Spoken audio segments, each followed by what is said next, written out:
Hello, my name is Mattea Garcia. Like she said, I'm a digital coach in Denver Public Schools. I actually also like to consider myself a recovering AP Calc teacher. That's definitely where all my roots go, and so if you see elements of math logic in my presentation today, you've been warned. This year is my third year supporting Schoology implementation at schools across Denver Public Schools. So while I have been there for all of the stories that I'm about to tell you, I do want to make it very clear that the source of your inspiration this morning is not me. I just happen to be the lucky one who gets to tell you about all the amazing things that I have seen teachers do. It's my favorite thing about my job. And so all of the teachers that I have been supporting deserve every bit of the credit for what I'm about to share, and I would like to dedicate this keynote to them. Now, first, I think it's important to address the context of what systems and structures are in place to allow all the things I'm going to tell you to happen. Because while I think the field of education rightfully focuses on people, we often miss the much needed critical examination of systems. So I have actually found myself grounding in this quote here by Dr. Paul Batalden. Every system is perfectly designed to get the result that it does. And so this is why I want to make sure I share both systems and stories from my experience. So the context is that I am supporting schools that are part of the one-to-one program called MyTech in Denver Public Schools. So this was started as a result of a 2016 bond initiative where every student in the school is checked out a Chromebook at the beginning of the year that they are able to take home every night and then use for school during the day. One of the key things that we've also done is make sure that all of those students also have Wi-Fi access.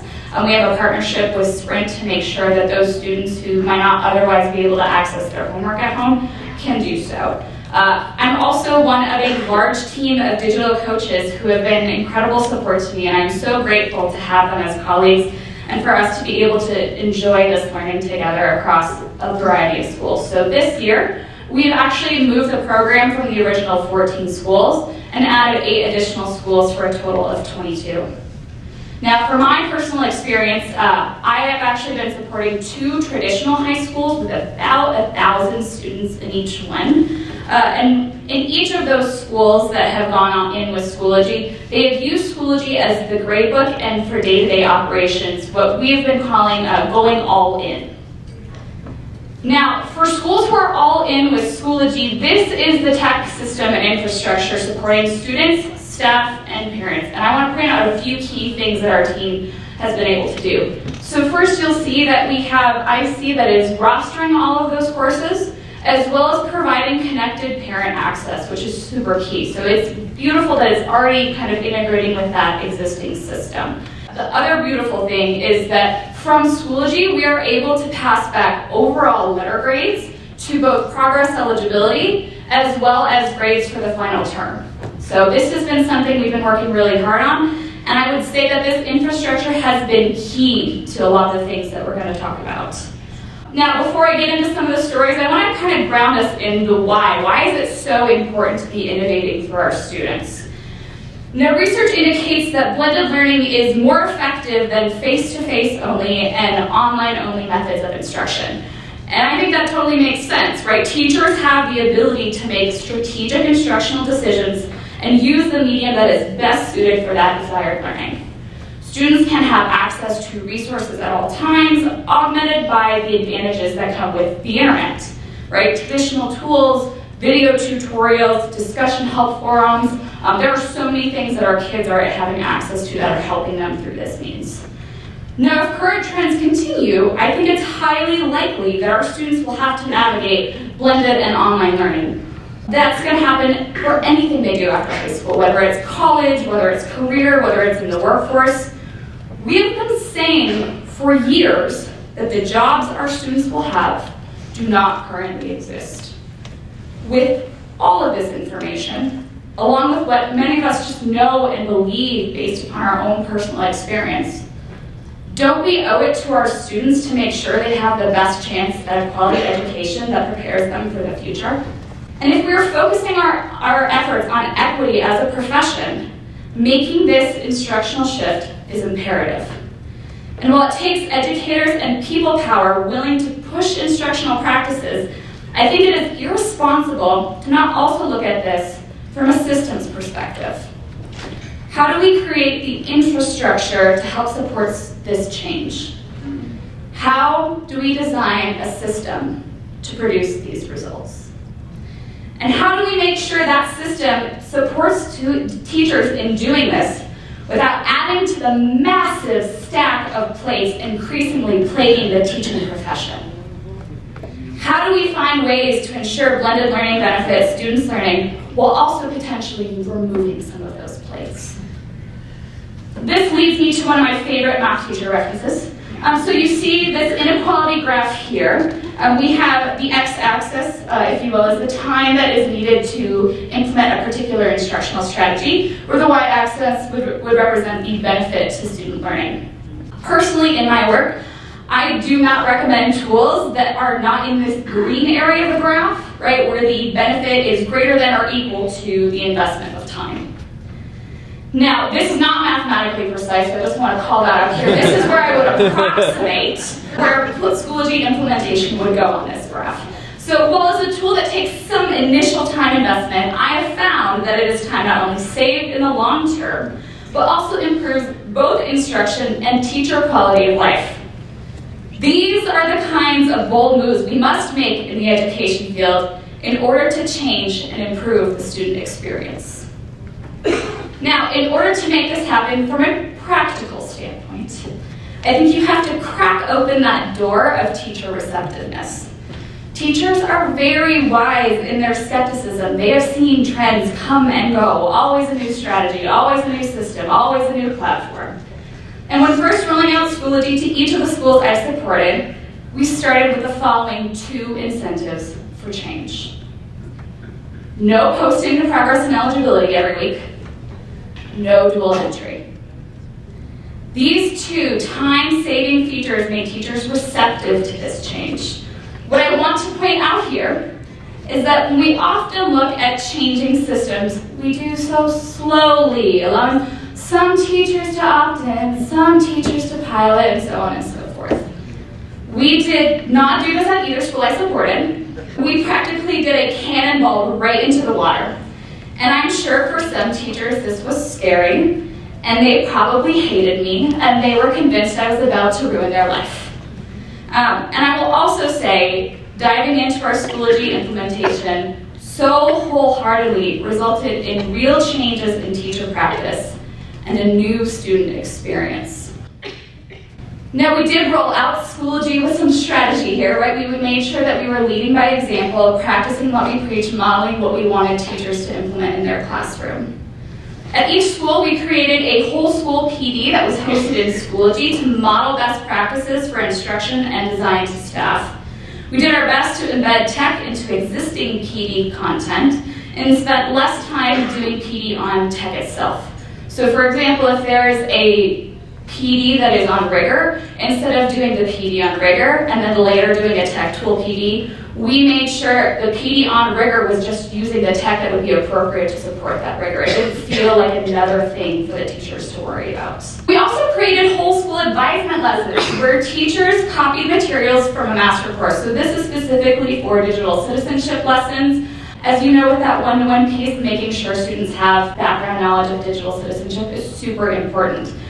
Now, I will say selfishly, this was kind of a sneaky way for me to introduce teachers to some of the instructional possibilities schools had to offer, or Schoology had to offer. So I would use a lot of the assessments or enhanced tools, and then when teachers would copy it over, they'd say, oh, that was really cool. I think I want to try that out in my own classroom. We also created class of groups for announcements and student council elections. So, for example, we would have a group for all of the seniors where the Future Center, which is one of the programs that we offer, could post out announcements for scholarship opportunities and things like that. At the end of the school year, we also had links where the student council perspective, people running for student council, got to record speeches and the students could watch that in their own time and click the link to vote. Basically, we made Schoology a way of doing school life, creating incredible opportunities and support for our students. Now, as the tech lady, I have the opportunity to talk to many students, and I like to look into what me and many others call user experience, which is an entire industry now. It's one of those jobs that didn't exist when the people doing it were in grade school. It's exactly what we're talking about. Now, based upon what I call my empathy research conversations with students, I would advocate that having all students on the same system for all of their courses is a great example of good user experience design from a school. Now, being on the same system allowed me and other adults in the building to have what I am calling superpowered collaboration, unheard of in the K-12 space. I knew exactly where to get detailed grade information, class resources, and even sometimes access to class presentations. I could sit down with a student and help them with whatever it was that they needed. Put another way, everything instructionally related for students is in one place with every staff member having access. So for example, I'd have a student that would come and find me and say, hey, Miss, can you please help me study for my upcoming math test? Right? And as that recovering AP calculus teacher, of course, my heart is just missing all of that math, and I say yes, right? Historically, what would happen, maybe I'd talk to the teacher and I knew the kid had a bunch of missing assignments, and we'd sit down and I'd see what they happened to have. We'd look at maybe a quiz that they had. Take us about 10 minutes, and maybe we'd find those crumpled up worksheets in the bottom of their backpack that they had untouched for those missing assignments, right? Maybe the teacher had a class website, but I wouldn't necessarily know where that was, right? Now with Schoology, I was able to pull up that student's course, see all of their missing assignments, grades for their prior classwork, and because the teacher had those copies attached, those assignments attached to the assignment, we just printed them all off on the library printer. We sat down and we made a plan for that student on how they were going to study for that upcoming math test. The difference between these two experiences is staggering. This is a level of collaboration and integration uncommon in many of our schools today, but it is so incredibly necessary. This is the pace of instruction our students need, and it is time we keep up. Now in one building, we had math teachers who linked all of their sections together so every student in Integrated 1 Math has the exact same materials. Let me repeat that. Every student taking the same course had the same materials. Talk about taking collaboration to the next level.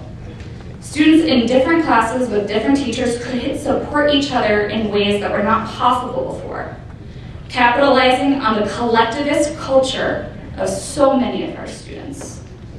Now, one of my favorite stories to share is the work by some of our Spanish teachers. DPS offers many concurrent enrollment and AP Spanish courses, with some schools having the courses necessary to provide students with a Spanish minor right out of high school. These courses are an amazing opportunity for our English language learners who have Spanish as their first language. And as you can imagine, the teachers of these courses are lone wolves. They are the only one in the building that is doing what they are doing. I have had the honor of watching these teachers create a multi-school course for all of their students to engage in together, posting questions and responses via discussion boards, submitting work for other classes to review, including video and audio files. It has created a citywide community for our students and one of the most incredible PD opportunities for our teachers. When reflecting on the experience from last year, one teacher told me that she would look at the work from other students and ask her colleagues, how did you get your students to do that? This allowed teachers to share instructional methods, making everyone better and providing an incredible and connected experience for our students. This is what technology is for. And all this must sound way too good to be true. Surely this must have taken so much more work for those teachers than they were doing before. And I think that underestimates what our teachers were doing before the tech. This was all happening just in binders of extra copies and the anchor charts around the classroom, maybe teacher-created websites that students could maybe access from their mobile phones, and stacks and stacks and stacks of graded papers. None of this was mandatory. The only directive was to use Schoology as the gradebook. But clearly it has created an incentive for many teachers to change their instruction, to dream of more, and to do more for their practice and for their students. Schoology served as a catalyst for larger change for many of our students, looking to take their instruction to the next level. Instead of MacGyvering whatever tech they can find, their brain power is now spent creating materials and dreaming of the possibilities for instruction. And that's the greatest part. I know this is just the beginning. We have set sail on a technology journey with a strong wind in our sails. It is new, and it is clunky, and it is imperfect. But it is beautiful, and it is inspiring, and it provides us a glimpse of what we can become for ourselves, for our profession, and most importantly, for our students. Not every teacher is in the same place. With a system to support us, it is my dream that this leads to a whole new educational experience, possibly to the revolution we've been so desperately waiting for. An environment where learning and innovation doesn't just accidentally happen for some, but is systematically designed to be a reality for all of our students. Thank you.